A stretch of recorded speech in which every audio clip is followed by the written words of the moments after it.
For while we were still enemies, we were reconciled to God through the death of his Son. Romans 5:10. Jesus died to reconcile us to God.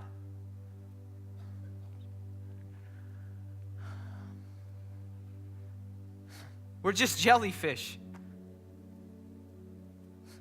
We drift about life thinking we're free because we're not stuck to the bottom. We're not weighed down by barnacles.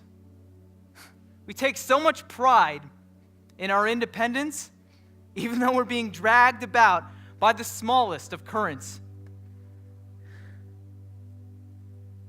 We think we're beautiful, but we're almost invisible.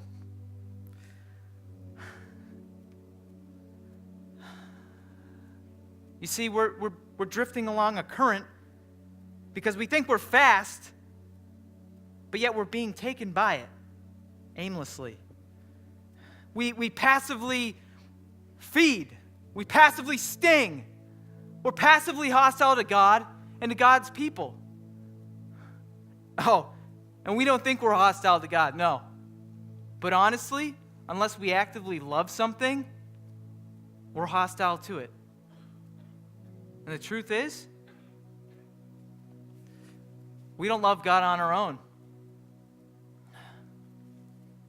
The relationship that we had with God, where we walked in the garden and we talked about the pretty sunset, it was shattered.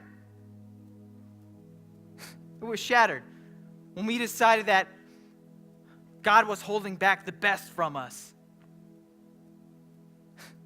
Everyone's perspective changed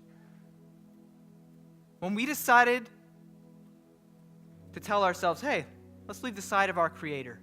It's better this way. You see, God's anger towards us, it was righteous. And our attitude towards God was defiant arrogance. Good me. You see, God never stopped being angry. He didn't. But his justice, it needed to be satisfied.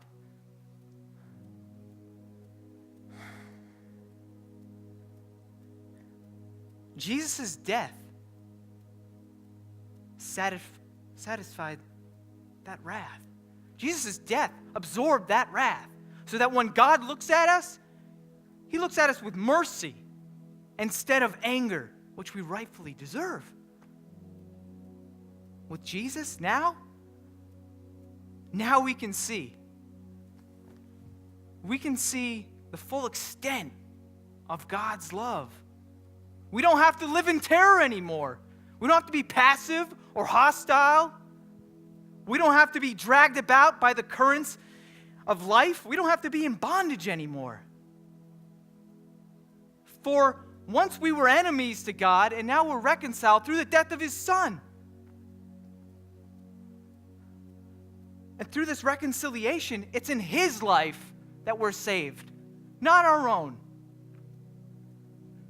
Now, with Christ, we can be reconciled. We can be a family.